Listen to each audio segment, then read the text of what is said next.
அன்பார்ந்த பெரியவர்களே, தாய்மார்களே, பாசத்திற்குரிய சகோதர சகோதரிகளே,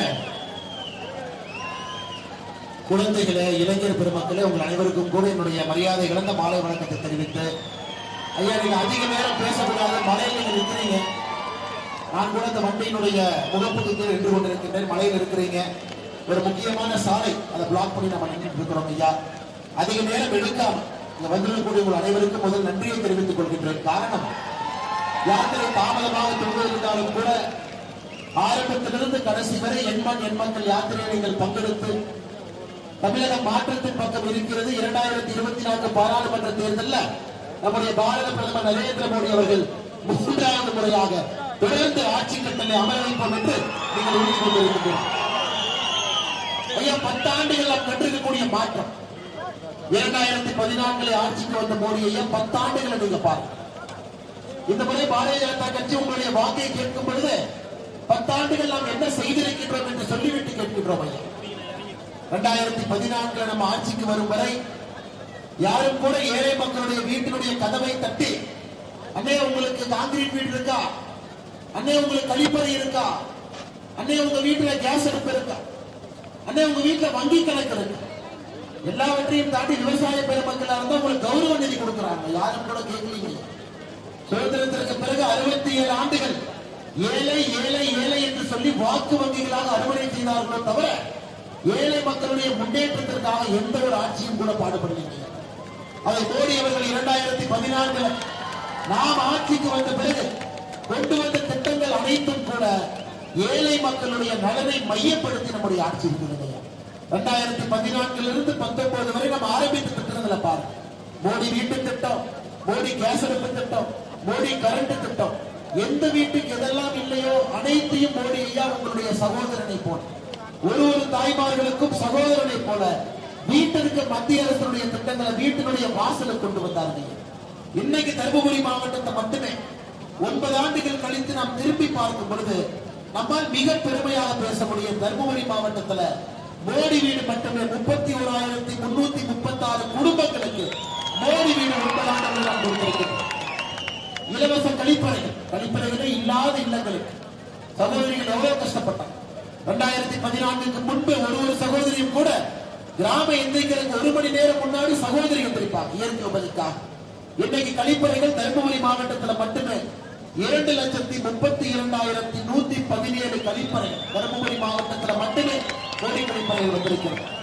ஐயா விவசாய பெருமக்களுக்கு இருக்கிறது 15 தவணையிலே ஒரு விவசாயிக்கும் கௌரவ நிதியாக விவசாயத்தை கௌரவப்படுத்துவதற்காக விவசாயிகள் நன்றாக இருக்க வேண்டும் என்பதற்காக 15 தவணையிலே தவணைக்கு 2,000 ரூபாய் 30,000 ரூபாய் உங்களுடைய வங்கி கணக்குக்கு விவசாய கௌரவ நிதி PM கிசான் சம்மான் திட்டத்தின் மூலமாக நம்முடைய பிரதமர் கொடுத்திருக்கிறார்.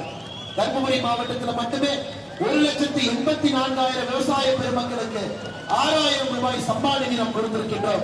30,000 ரூபாய் உங்களுடைய வங்கி கணக்குக்கு வந்திருக்கிறது. இந்த மாதிரி பேசிட்டே போனாங்க. மனத்தை அதிகமா உங்களுடைய வேகத்தை எடுத்துக்கொள்ள விரும்புகிறேன். நாம் போட்டிருக்கக்கூடிய மாற்றத்திற்கான விதை இன்னைக்கு ஒரு ஏழை தாய்க்கும் ஒரு நம்பிக்கை வந்திருக்கு. ஐயா எங்க அம்மா ஏழையா இருந்தாங்க, எங்க பாட்டி ஏழையா இருந்தாங்க, அவங்க கூலி வேலைக்கு போனாங்க, எங்க குடும்பத்தில் தலைமுறையாக கூலி வேலை செய்தோம் என்பது இன்னைக்கு மோடி ஐயாவுடைய காலத்துல ஒரு ஏழை தாய்க்கு நம்பிக்கை வந்திருக்கிறது. நான் நடுத்தர குடும்பத்திற்கு செல்ல ஆரம்பித்திருக்கிறேன் என்கிற நம்பிக்கை ஒரு ஏழை தாய்க்கு மோடி ஐயா கொடுத்திருக்கிறாங்க. 2014 ஆட்சிக்கு வந்த பொழுது ஒரு தனி நபருடைய சராசரி வருமானம், ஒரு இந்தியன் நம்முடைய சராசரி வருமானம் என்பது 86,000 ரூபாய். இன்றைக்கு 9 ஆண்டுகள் கழித்து திரும்பி பார்க்கும் பொழுது ஒரு தனி மனிதனுடைய சராசரி வருமானம் 1,96,000 ரூபாயாக உயர்த்தி காட்டியிருக்கின்றோம். 11வது பெரிய பொருளாதார நாடாக இருந்தோம். இன்னைக்கு உலகத்தினுடைய 5வது பெரிய பொருளாதார நாடு. உலக நாடுகள் மதிக்கக்கூடிய நாடாக இந்தியா மாறி எல்லாத்தையும் தாண்டி ஐயா இத்தனை ₹1 லஞ்சம் இல்லாம கொடுக்கணும். மோடி ஐயா மட்டுமல்ல, மோடி ஐயா கூட இருக்கக்கூடிய 75 அமைச்சர்களும் கூட ஊழல் என்கின்ற குற்றச்சாட்டு நம்முடைய மத்திய அரசின் மீது யாருமே வைக்க முடியாது. எதிர்கட்சி பேச்சுக்கு வைக்க வேண்டும் என்றாலும் கூட வைக்க முடியாது. அப்படிப்பட்ட நல்ல ஆட்சி, அற்புதமான ஆட்சியை நம்முடைய பாரத பிரதமர் நரேந்திர மோடி அவர்கள் கடந்த 9 ஆண்டுகள்ல நம்ம எல்லாருக்கும் கொடுத்திருக்கிறாங்க. நாம் உருவாக்கிய வேலை வாய்ப்பு இன்னைக்கு தர்மபுரி நின்று கொண்டிருக்கின்றோம், அரூரில் நின்று கொண்டிருக்கிறோம். ஐயா இன்னைக்கு நம்முடைய பாத யாத்திரை இன்னைக்கு காலையில எங்க ஆரம்பிச்சோம்னா மேச்சேரியில் ஆரம்பிச்சோம் ஐயா. மேட்டூர் மேச்சேரியிலே முதல் தொகுதியை முடித்துவிட்டு இரண்டாவது தொகுதி பாப்பிரெட்டிப்பட்டி, இரண்டாவது தொகுதியிலே பாத யாத்திரை முடித்துவிட்டு மூன்றாவது தொகுதியாக அரூர் தொகுதியில் இருக்கிறோம். இதுல மேச்சேரி, மேட்டூர், சேலம் மாவட்டத்திலும் மிச்ச 2 ஊர்களும் கூட தர்மபுரி மாவட்டத்தில் இருக்குதுங்க. நான் புரிந்து கொள்ள வேண்டும், இந்த மாவட்டத்தில் குறிப்பாக ஜாதி அரசியல் ஜாதி அரசியல் ஜாதி அரசியலை செய்து இத்தனை காலமாக ஜாதியை மையப்படுத்தி வாக்கு வேண்டுமா இந்த ஜாதிக்காரங்களை ஓட்டு போடும், இந்த ஜாதிக்காரங்களை சுயேட்சை அளிக்க வைங்க, ஓட்டு பிரிக்கணுமா இந்த ஜாதிக்காரங்களை வேட்பாளராக போட்டா இவரு ஓட்டு பிரிப்பார். இப்படியே செய்து செய்து தர்மபுரியினுடைய வளர்ச்சி எல்லாம் சுரண்டி எடுத்து தமிழகத்தில் வளர்ச்சி குறைவாக இருக்கக்கூடிய ஒரு மாவட்டமாக தர்மபுரி மாறி இருக்கும். உலகம் முழுவதும் ஐயா, இந்தியா முழுவதுமே வேலை செய்யக்கூடிய இடத்துல தர்மபுரியில் இளைஞர்கள் இருப்பார். திருப்பூரில், கோயம்புத்தூரில், சென்னையில், ஹைதராபாத்தில், டெல்லியில எங்கே சென்றாலும் கூட தர்மபுரியினுடைய இளைஞர்கள் அந்த வேலையில் இருக்கிறார். ஆனா தர்மபுரிக்குள்ள வளர்ச்சி இல்லையா, தொழிற்சாலைகள் இல்லை. இதை எந்த அரசியல்வாதியுமே முன்னிலைப்படுத்தி பேசல. தர்மபுரி மேட்டூர் பகுதி போனீங்கன்னா அதிகமான டிரைவர்ஸ் இந்த பகுதியிலிருந்து வர்றாங்க ஐயா. ஓட்டுநர், பேருந்து ஓட்டுநரிலிருந்து, லாரியிலிருந்து, டிராக்ஸிலிருந்து, டெம்போலிருந்து இந்த ஊருடைய ஓட்டுநர்கள் இந்தியா முழுவதும் போறாங்க. இந்தியா முழுவதும் மோடி ஐயாவுடைய காலகட்டத்தில் வளர்ச்சியை பார்க்கிறான்.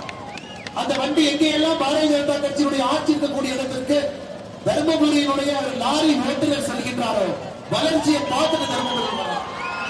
எல்லா இடத்திலும் வளர்ச்சி இருக்கும் பொழுது நம்முடைய ஊர்ல மட்டும் ஜாதி அரசியலை மையப்படுத்தி அரசியல் இன்னைக்கு மோடி ஐயா நாங்களும் ஜாதியை நம்புறோம்.